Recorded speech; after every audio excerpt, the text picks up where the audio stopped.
Darkness falls across the land. The midnight hour is close at hand.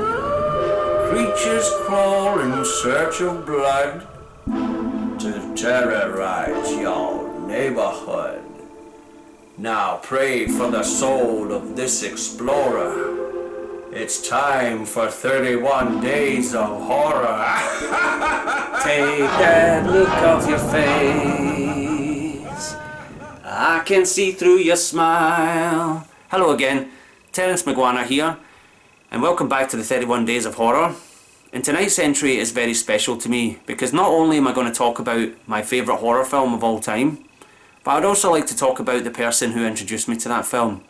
And today is the 19th of October, which would have been the 64th birthday of my late mother Patsy, who passed away in February of 2019. I just want to use this opportunity to say, happy birthday, Mum. Wherever you are in this universe, I will find you eventually, I promise. When I was about 7, 8, 9 years old, right, I just absolutely adored horror films. When I went to the video shop, the horror films were the first ones that I would gravitate towards. They always had the best covers, and you know, I started to become familiar with the names of some of these directors like Wes Craven and John Carpenter, you know. And when I saw those films like Halloween, Nightmare on Elm Street, I was just in heaven with those movies. So I used to have a pirate copy of Nightmare on Elm Street taped out of the video shop, and I would watch it repeatedly. And my mum, instead of her coming in going, you know what, I think maybe you're watching too many of these horror films all the time. Instead of going like that, no. She says, do you know something? You don't know the first thing about horror films. And I'm like, what? What are you talking about? When I was a teenager, I went to see a horror movie that you wouldn't be able to sleep after you saw this horror film. And I'm like, right. What was that? You know, when you were a teenager, was that some old Hammer horror? You know, Peter Cushing nonsense, because I don't really have much of a love for Hammer horror, and I never did then. And she's like, no, the film is called The Exorcist. And I'm like, The Exorcist? What's that? Is that about an aerobics instructor? That just sounds boring. What is that about? And she said, oh no, it's about this young girl, and she gets possessed by the devil, right? And she pees on the carpet, and her head spins around. And I'm like, right, wow. Great, she pees on the carpet and her head spins around. Oh no, and she vomits up all this like green stuff at people. It's really scary. It's the scariest film I ever saw in my entire life. I'm like, right, that a little girl pees on the carpet and spews everywhere. That is not scary, right? So I just dismissed this film. I was like, no, right? Don't ever want to see that. That sounds rubbish. And the weird thing is that something went off in my brain and I was like, The Exorcist, what is this, right? And I found out it was banned at that time. It wasn't banned from the cinema for some strange reason. You could go to the cinema and watch The Exorcist in the late 80s in a scratchy print at the Odeon in Renfield Street. They would show it occasionally, right? They were allowed to see it in the cinema for some strange reason, but you were not allowed to have it on videotape.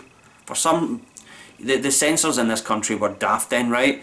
And The Exorcist was not allowed to be shown on videotape for quite a long time. It was released originally pre-cert, like 1982, on VHS, Betamax, and then it was removed when they had the video nasty scares. For some reason they decided to take The Exorcist along with it. So I had no idea of this film's existence, just like I didn't know about the Texas Chainsaw Massacre. A few years went by. I was 11 years old, 1991, about February, March 1991, my mum manages to get a copy of The Exorcist off of someone, an old pre-cert copy. It wasn't a pirate, it was one of the old tapes that someone had lying around, and I got to watch it. And oh my goodness, this film blew me away.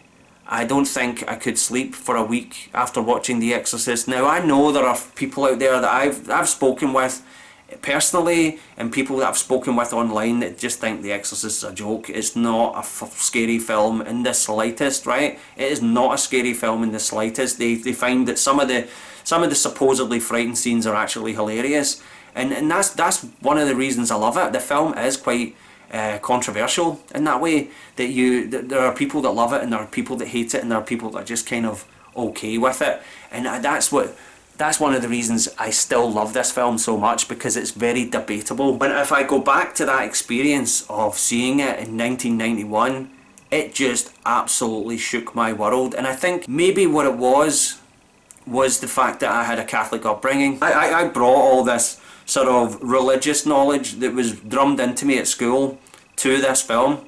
The film didn't bring it to me. The film provided me with images and ideas that I already had in my head. And that's what I think is really fascinating about The Exorcist. It's not... A Buddhist would not be scared of The Exorcist. The Exorcist would do nothing to someone who practices Hinduism, or someone who's a Sikh. They're not going to get anything from this, because the film is targeted towards a particular religious group. It knows what you believe in, what your faith is, and it's challenging it. That's what I absolutely adore about this film. It's not a traditional horror film in the slightest.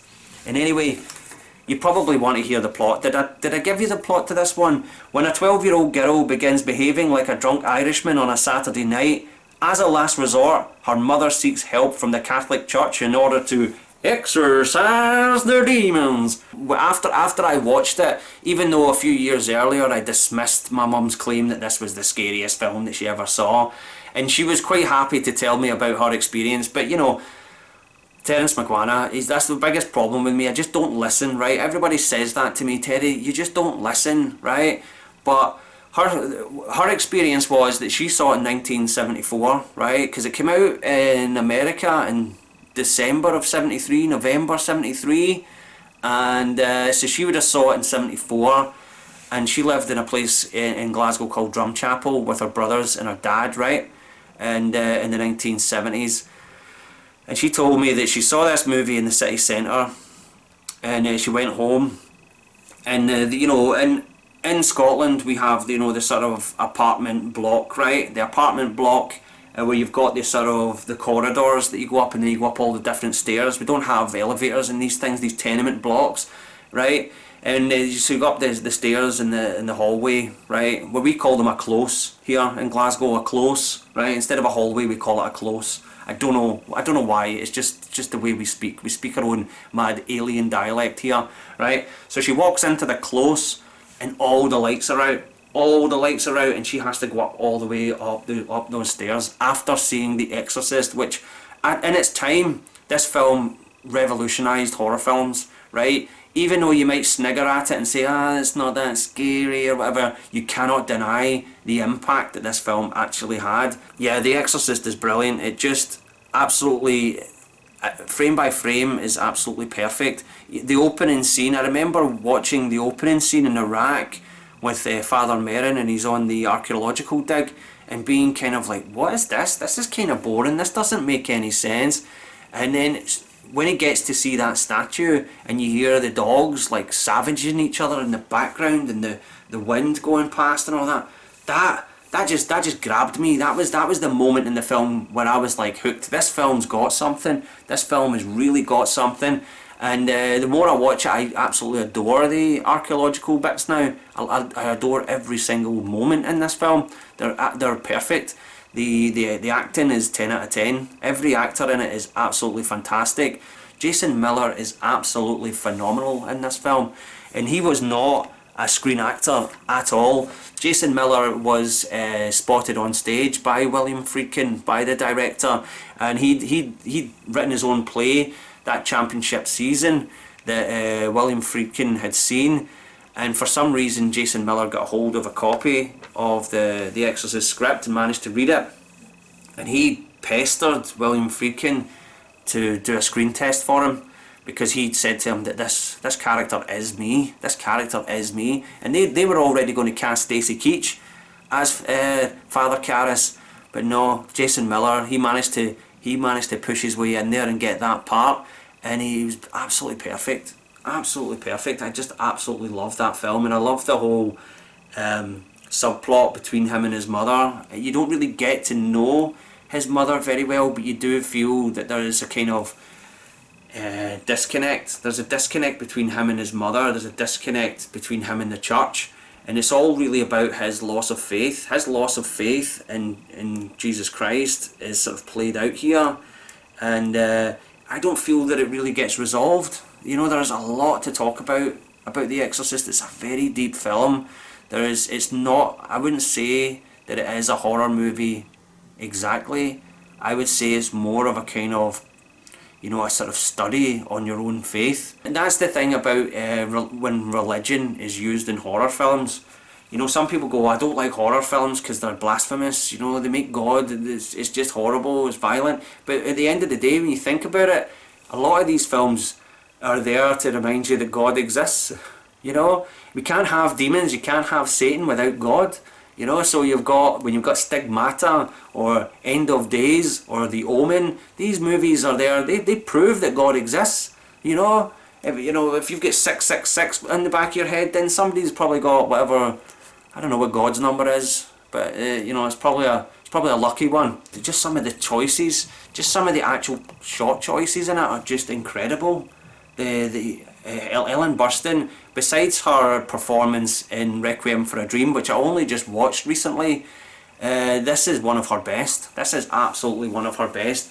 The one thing that's quite hard to determine is Linda Blair's performance, because here's Linda Blair, she was 12 years old at the time, and there are a lot of stuff that's done with a double in the film, right? They did use a double for some of the more suggestive stuff, some of the more inappropriate moments, and that, you know, I appreciate them doing that. But yeah, the one performance that is quite hard to gauge is Linda Blair's performance, which is sad really, because this is the film that she is going to be known for, you know, forever, right? I don't think a day goes by where this woman doesn't get asked about The Exorcist, right? And it's quite sad that, you know, she was nominated for an Academy Award for the part, but I think because, you know, when she's doing the demon, when the demon's speaking, it's not her voice, and for a lot of the other stuff, it's this Arlene Deeks, this other stunt woman. Never mind the video. You know, I tell the neighbours, you know, I'm making a video down here. You know, I'm making a video for YouTube. Gonna be quiet? Nah, mate. Nah, not this year. But yeah, every single actor in this is great. Linda Blair, Ellen Burstyn, Max von Sydow, Lee J. Cobb, all great. One of the most creepy bits in The Exorcist for me is when Father Karras sees this old wino in the subway station, and he says, "Can you help an old altar boy, Father?" Right? And then later on, you hear the demon say that back to him, like maybe an hour later, during the exorcism scene, and that just creeps me out. That absolutely creeps me out. And also the dream that he has, where Father Karras has this silent dream where he sees his mother down the street, and there's the shot of the St. Christopher, is it the St. Christopher medal that's fallen down and all this, and then you get that flash of the demon's face. That's brilliant. You know, just the part where the demon is playing tricks on him, like doing his mother's voice, and he sees his mother and all that sort of stuff. That's really creepy. Brilliant, really brilliant stuff. And just, I think what really makes this, what puts this over is Ellen Burstyn's performance. Ellen Burstyn is the sort of, she's there to sort of tell you where the story is going emotionally. You know, she's quite a level-headed, normal person, and the more pain and suffering that she sees happen to her daughter, and the crazy stuff that she starts doing, she just progressively gets more screwed up, and that's Ellen Burstyn's brilliant at that. You know, that's probably why Darren Aronofsky got her for Requiem for a Dream, because he'd completely see that sort of descent into madness that she had in that film played out in The Exorcist as well. For some reason, this movie, it gets right under my skin. It gets absolutely right under my skin, and I don't know how it does it. I really don't know how The Exorcist does it, and I don't think anyone else knows, because if we did know, if we knew how to make a horror film as powerful as this, we'd do it every day.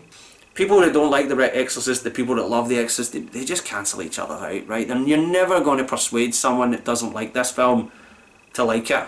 And same goes the other way, right? So it's kind of a wasted effort. It's just hot air being shouted into the wind, right? That's what you get with arguing about The Exorcist. But I'm up for it. You know, I like a good pointless argument. You know, I've had more. That's what I do for a living. I work in a call centre. I have pointless arguments day and night. Day and night.